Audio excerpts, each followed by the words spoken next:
evening everyone. I am Muskan, currently pursuing physiotherapy from Gurugram University.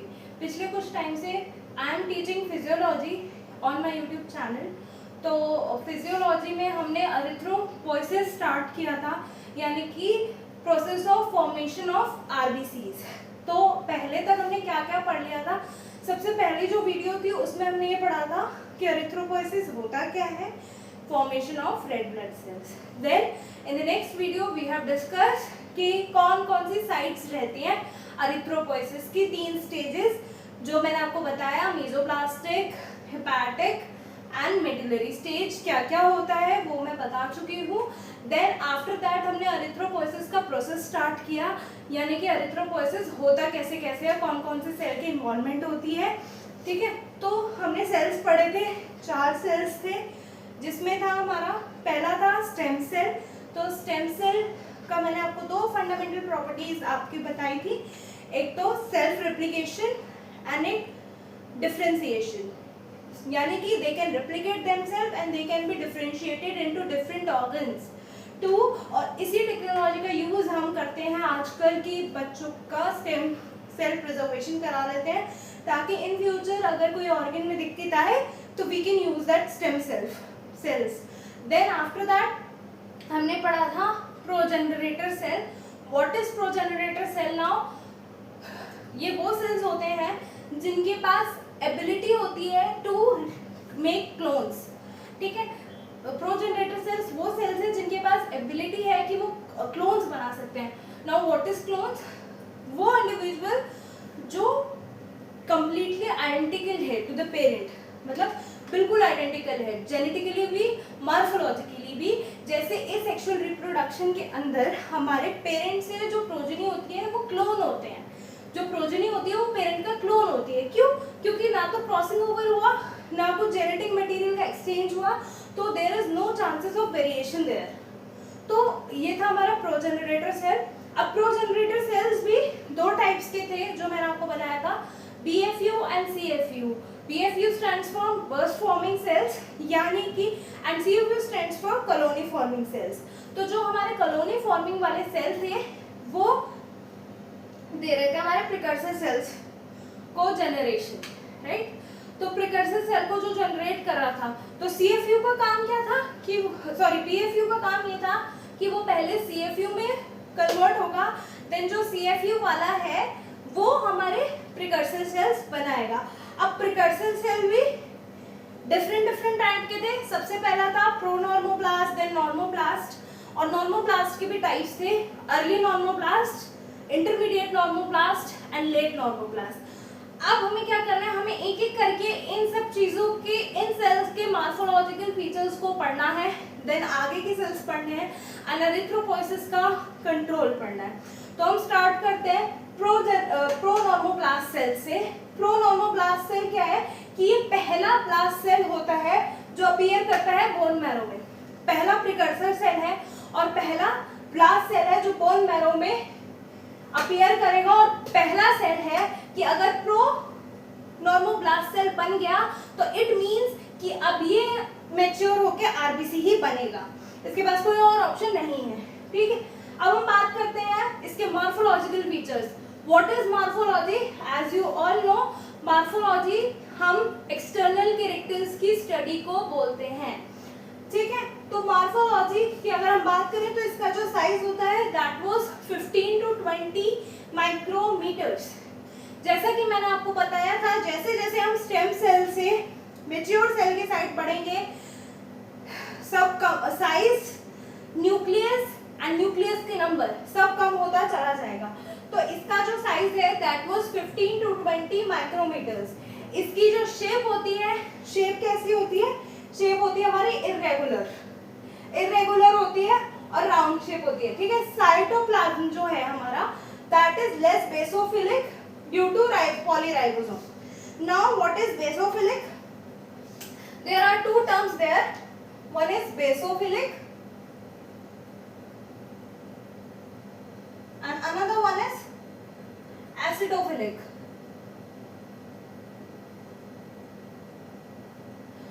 ठीक है, तो जैसे कि हम बताएं, जो हमारा बेसोफिलिक क्या होगा? जो हमारा बेसिक डाई के साथ रिएक्ट करेगा।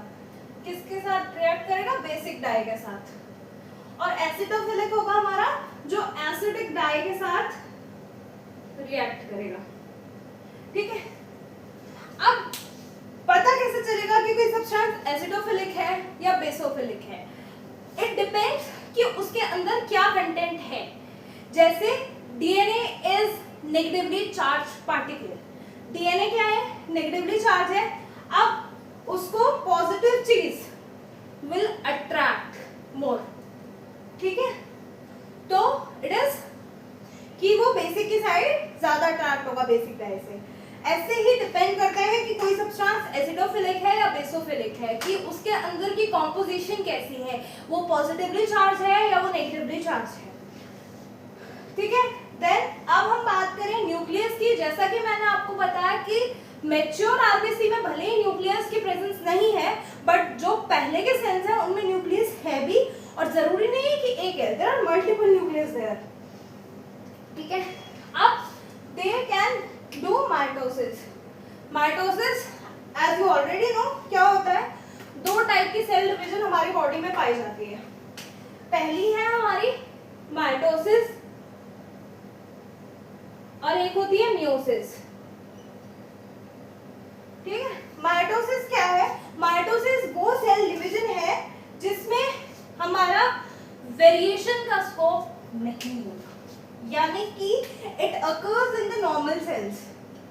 ठीक है, जितने भी सेल्स हैं हमारी बॉडी के अंदर जो डिवाइडेशन की,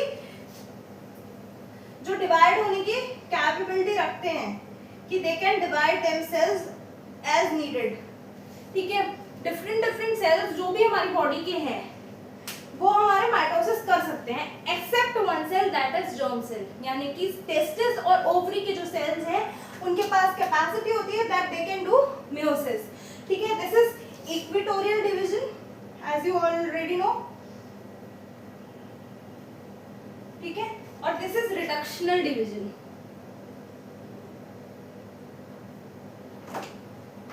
ठीक, रिडक्शनल डिवीजन क्या है? क्यों बोलते हैं इसको इक्वेटोरियल और इसको रिडक्शनल? इक्वेटोरियल इसलिए क्योंकि number of chromosome will remain same throughout the process. Mitosis के केस में क्रोमोसोम नंबर कम नहीं होते, लेकिन मेयोसिस के केस में क्रोमोसोम नंबर हाफ हो जाता है, यानी कि this is reductional division and mitosis is equatorial division because number of chromosome are equal to the daughter nuclei. जो भी डॉटर न्यूक्लियाई है उसमें क्रोमोसोम नंबर सेम ही होगा जितना कि हमारा पेरेंट सेल में था।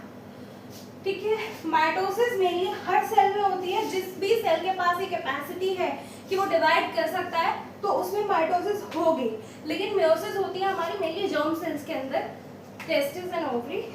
ठीक है, स्पर्म मतलब मेल गैमेट और फीमेल गैमेट बनाने के लिए।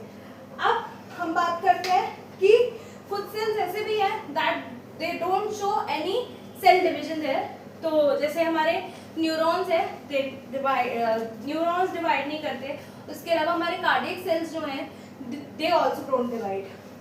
अब उसके अलावा एक पॉइंट और है कि there are no presence of HB there, because HB अब तक जब तक हम प्रिकर्सर सेल पे हैं या प्रो नॉर्मोब्लास्ट सेल पे हैं, हमारा जो हीमोग्लोबिन है वो तब तक बना ही नहीं होता।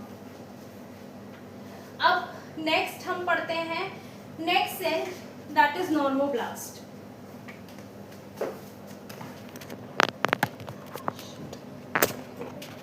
हो गया? तो हमने क्या था, हमने इसको प्रोनॉर्मोब्लास्ट तक देख लिया कि प्रोनॉर्मोब्लास्ट का क्या क्या है। अब हमें देखना है अर्ली नॉर्मोब्लास्ट के मॉर्फोलॉजिकल फीचर्स। अर्ली नॉर्मोब्लास्ट क्या है? जैसा कि मैंने आपको बताया था कि जैसे जैसे हम स्टेम सेल से मैच्योर सेल की साइड जाएंगे, सेल का साइज छोटा होता चला जाएगा। तो अगर हमारा जो इससे पहले वाला सेल था, यानी कि प्रोनॉर्मोब्लास्ट सेल, उसका सेल साइज कितना था? 15 से 20 माइक्रोन। तो ये कितना है? 15 माइक्रोन है। ठीक है, इसमें कंडेंसेशन ऑफ क्रोमेटिन चल रही है। क्रोमेटिन क्या है? वो मटेरियल जिससे क्रोमोसोम बनता है, थ्रेड से जो मटेरियल प्रेजेंट होता है, दैट इज कंडेंसेशन उसकी चल रही है। साइटोप्लाज्म बेसोफिलिक है, ठीक है, मैं आपको बता चुकी हूँ what is basophilic and acidophilic. ठीक है, कंडेंस मटेरियल बिकम डेंस, यानी कि कंडेंसेशन भी हुई मटेरियल की और वो डेंस भी होता चला गया। तो अर्ली नॉर्मोब्लास्ट यहाँ खत्म हुआ। देन नेक्स्ट सेल आता है हमारा इंटरमीडिएट नॉर्मोब्लास्ट। इंटरमीडिएट नॉर्मोब्लास्ट क्या है? स्मॉलर सेल है। किससे छोटा है? नॉर्मोब्लास्ट से, अर्ली नॉर्मोब्लास्ट से छोटा है। ठीक है, कितना है? 10 से 12 माइक्रोन इसका साइज है। ठीक है, कंडेंसेशन कंटिन्यू चलती रहेगी, लेकिन न्यूक्लियस अभी भी प्रेजेंट रहेगा। Nucleus is still present there. अब ये पॉइंट इंपॉर्टेंट है कि Hb जो है वो अपीयर होना शुरू हो जाएगा। ये कई बार पूछ सकते हैं एमसीक्यू में कि ऐसा कौन सा फर्स्ट सेल है जिसमें Hb की अपीयरेंस शुरू होती है? दैट इज हमारा इंटरमीडिएट नॉर्मोब्लास्ट। और साइटोप्लाज्म तो बेसोफिलिक चलता ही आ रहा है, तो वो बेसोफिलिक ही रहेगा।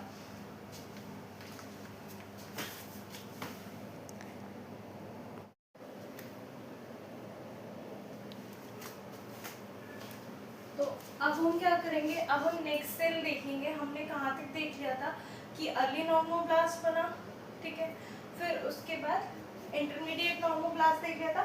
Now let us discuss the late normoblast cell. तो लेट नॉर्मोब्लास्ट सेल क्या होता है कि ये ना और छोटा हो जाता है। जैसे हमारा जो लास्ट सेल था intermediate normoblast, it is of 10 to 12 microns in size. तो ये कितना होता है? 8 to 9 माइक्रोन साइज का होता है। ठीक है, न्यूक्लियस जो है ना बहुत छोटा हो जाता है, क्योंकि एज वी नो कि मैच्योर आरबीसी में न्यूक्लियस तो है ही नहीं, तो धीरे धीरे छोटा होना ही है, तो न्यूक्लियस बहुत छोटा हो जाता है। ठीक है, क्रोमेटिन की कंडेंसेशन बहुत ज्यादा हो जाती है, बहुत ज्यादा कंडेंस हो जाता है, मतलब काफी हद तक it get condense. Quantity of Hb increases, haemoglobin की क्वांटिटी बढ़ जाती है। Acidophilic cytoplasm, this is important कि जो अब तक बेसोफिलिक चल रहा था हमारा cytoplasm, now it becomes acidophilic. ठीक है, अभी तक बेसोफिलिक चल रहा था इंटरमीडिएट नॉर्मोब्लास्ट तक। अब क्या हुआ? जैसे लेट नॉर्मोब्लास्ट की स्टेज आई तो एसिडोफिलिक साइटोप्लाज्म हो गया। At the end of this stage, जब ये स्टेज का एंड हो रहा होता है, तो इस स्टेज में क्या होता है कि न्यूक्लियस डिसइंटीग्रेट हो जाता है और डीजेनरेट हो जाता है एंड तक। अब ये है next cell, that is next precursor cell is reticulocyte. Reticulocyte, इसका नाम हमने रेटिक्युलोसाइट क्यों दिया? क्योंकि ये रेटिकुलर शेप का होता है। What is reticular now? जैसे आपने नेट देखी होगी, जो नेट की शेप होती है ना, उस टाइप की शेप को हम बोलते हैं रेटिकुलर शेप। ठीक है, इसको हम इमेच्योर आरबीसी भी बोलते हैं, क्योंकि इसके बाद जो है ना सीधा मैच्योर आरबीसी बनेगी हमारी, तो ये इमेच्योर आरबीसी है। ठीक है, और ये मैच्योर आरबीसी से थोड़ी सी ही बड़ी होती है। क्या साइज होता है इसका? 7.2 माइक्रोन का इसका साइज है। तो क्या होता है, जो हमारा पहला स्टेज था ना प्रोएरिथ्रोब्लास्ट वाला, वहां से लेकर और मैच्योर आरबीसी बनने तक का जो टाइम पीरियड होता है दैट वाज ऑफ 7 डेज। तो 7 दिन में से 5 दिन तो प्रोएरिथ्रोब्लास्ट से लेके हमारा जो रेटिकुलोसाइट स्टेज है, यानी कि इमेच्योर आरबीसी वाला, तो 5 दिन उसमें लगते हैं कि प्रोएरिथ्रोब्लास्ट है, फिर अर्ली नॉर्मोब्लास्ट है, देन इंटरमीडिएट नॉर्मोब्लास्ट है, देन लेट नॉर्मोब्लास्ट है, उसके बाद रेटिकुलोसाइट है। तो रेटिकुलोसाइट तक बनने में हमारे कितने दिन लगेंगे? 5 दिन। और रेटिकुलोसाइट से मैच्योर आरबीसी बनने में कितने दिन लगते हैं? 2 दिन लगते हैं। ठीक है, अब हम देखेंगे कि मैच्योर आरबीसी बन गई तो उसके